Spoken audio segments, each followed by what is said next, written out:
Blood circulation slow থাকলেও weight loss slow হয়ে যেতে পারে, তাই খাবারের মধ্যে অ্যান্টি অক্সিডেন্টযুক্ত খাবার অ্যাড করতে হবে। আমাদের যে হার্ট আছে সেটা পাম্পিং করছে, পাম্পিং করার সময় কি হচ্ছে, ব্লাড পিউরিফাই হচ্ছে এবং মাথা থেকে শুরু করে পায়ের শিরা অবধি ব্লাড পিউরিফাই হচ্ছে। আর যখন আমরা ঘুমিয়ে থাকি তখনও কিন্তু লিভারের মাধ্যমে আমাদের ব্লাড পিউরিফাই হয়। তাই বলা হয়েছে যদি ব্লাড পিউরিফাই অর্থাৎ ব্লাড সার্কুলেশন স্লো হয়ে যায় তাহলে অ্যান্টি অক্সিডেন্টযুক্ত খাবার খেতে হবে। ঠিক আছে, গুগল করবেন যে কোন কোন খাবারে অ্যান্টি অক্সিডেন্ট আছে।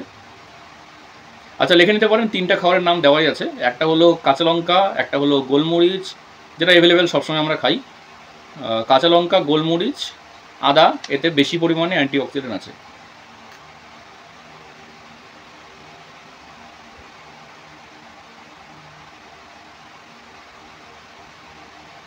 এর পরের পয়েন্ট লিখে নেন, এই 5 ধরনের ফ্রুটস যদি আপনি খাচ্ছেন বা ফুড যদি খাচ্ছেন, মানে যাদের ওয়েট লস প্লেটেও হয়েছে, মানে ওজন কমছে না, তারা এই 5 ধরনের খাবার না খেলেই ভালো, বা একদম যদি যতক্ষণ ওয়েট লস আবার স্টার্ট না হচ্ছে ততক্ষণ না খেলেই ভালো। তো 5 ধরনের যদি ফুড খান তাহলে কিন্তু আপনার বেলি ফ্যাটটাও বেড়ে যাবে। 1 নম্বরে হলো মিল্ক টি, 2 নম্বরে হলো ব্রেড, মিল্ক টি, 2 নম্বরে হলো ব্রেড, 3 নম্বরে আছে হলো খিচুড়ি। 1 নম্বরটা কি বললেন? মিল্ক টি, দুধ চা, মিল্ক টি, ব্রেড, খিচুড়ি, রাইস এবং ওই চপ সিঙ্গারাকে বলা হয়েছে। চপ সিঙ্গারার মধ্যে যে কোনো একটা লিখতে পারেন। বিশেষ করে অয়েলি ফুড, যেটা নাকি ডিপ অয়েলে যেটা ফ্রাই করা হয়, চপ, সিঙ্গারা, কচুরি। ওয়েট লস হচ্ছে না বা মানে হতে হতে আটকে গেছে, তাদের এই 5 ধরনের খাবার মানে একদম অ্যাভয়েড করলে পরে ভালো। Milk tea, bread, khichdi, chop and rice. এর পরের পয়েন্ট হলো লাঞ্চ ও ডিনারের টাইম সঠিক করা। কারণ আমাদের কিন্তু একটা হাঙ্গারনেস হয় একটা নির্দিষ্ট টাইমে, সেটা লাঞ্চে হতে পারে, সেটা ডিনার হতে পারে। লাঞ্চ বা ডিনার আমরা প্রত্যেক দিন সঠিক টাইমে করতে করতে মানে প্রথমে আপনার মোটিভেশন আছে, প্রথমে আপনি অনেকটা ওয়েট লস করলেন, মোটিভেশন থাকলো, একই টাইমে ফুড নিলেন, কিন্তু কোনো কারণে 3-4 মাস পর আপনার মোটিভেশন ডাউন হয়ে গেল, আপনি হাজব্যান্ডের কথা শুনে বা বাচ্চাদের খাওয়ার টাইম চেঞ্জ হয়ে গেছে, বা আপনাকে কেউ বললো বা আপনার নিজের মনে হলো যে টাইম চেঞ্জ করে দেখি। নির্দিষ্ট একটা টাইম যে সময় আমাদের শরীরে একটা রস নিগৃহীত হয়, যেটাকে আমরা পিওর বাংলা ভাষায় বলতে পারি যে হাঙ্গারনেস তৈরি করা। কারণ আমাদের একটা নির্দিষ্ট কিন্তু টাইম আসে, 1টা বা 1:30 বা 2টোর সময় এই টাইমটা আসে। এই সময় যদি আমরা খাবারটা খেয়ে ফেলি তাহলে ডাইজেশনও ভালো হয় এবং ওয়েট লসটাও ফাস্ট হবে। তো সঠিক টাইমে ডিনার এবং লাঞ্চ করতে হবে। এবং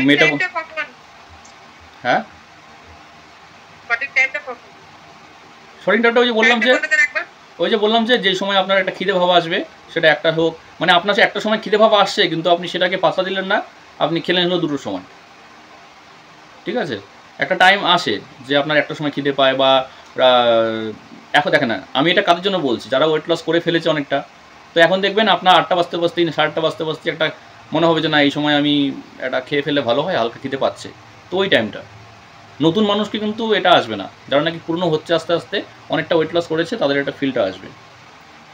আচ্ছা, লাস্টের একটা পয়েন্ট লিখে নেন, সঠিক টাইমে না ঘুমালেও ওয়েট লস প্লেটও হতে পারে। সঠিক টাইমে না ঘুমালেও ওয়েট লস প্লেটও হতে পারে। যেমন সঠিক টাইমে না খেলে পরে সেই যে হাঙ্গারনেসটা সেটা চলে যায়, ঠিক সেরকমই যদি আপনি টাইমলি না ঘুমাচ্ছেন, কারণ সঠিকভাবে ঘুমানোর টাইম হলো রাত্রি 11টা থেকে রাত্রি 1টা অবধি আমাদের বডি রিপেয়ারিংয়ের টাইম। মানে সারাদিন আপনি যা পরিশ্রম করেছেন, সেই টিস্যুগুলো যে ড্যামেজ হয়েছে সেটাকে রিপেয়ারিংয়ের টাইম হলো রাত্রি 11টা থেকে রাত্রি ওই 1টা বা 2টো অবধি। এই সময় দেখবেন যে একটা ডিপ স্লিপ আসে। এই সময় যদি আপনি টাইমলি না ঘুমাচ্ছেন এবং বডি রিপেয়ারিং আগের দিন না হচ্ছে, তাহলে পরের দিন আমাদের সেই টিস্যুগুলো ড্যামেজ হয়ে থাকবে এবং ওয়েট লস কিন্তু ফাস্ট হবে না এবং বিভিন্ন শারীরিক সমস্যা হবে এবং হরমোন ডিসব্যালেন্স হয়ে যাবে। হরমোন ডিসব্যালেন্স হলে কী হয় যে আমাদের বিভিন্ন ধরনের আদার্স ডিজিজগুলো চলে আসা, যেমন থাইরয়েড বলতে পারেন, হাই প্রেশার বলতে পারেন। 3টে জিনিস খুবই ইম্পর্টেন্ট, একটা গুড নিউট্রিশন নেওয়া, একটা হলো পর্যাপ্ত জল নেওয়া, একটা হলো ঘুম সঠিক করা। এই 3টে জিনিস যদি সঠিক আপনার আছে তাহলে বাকি সব কিছু আপনার ঠিক হয়ে যাবে।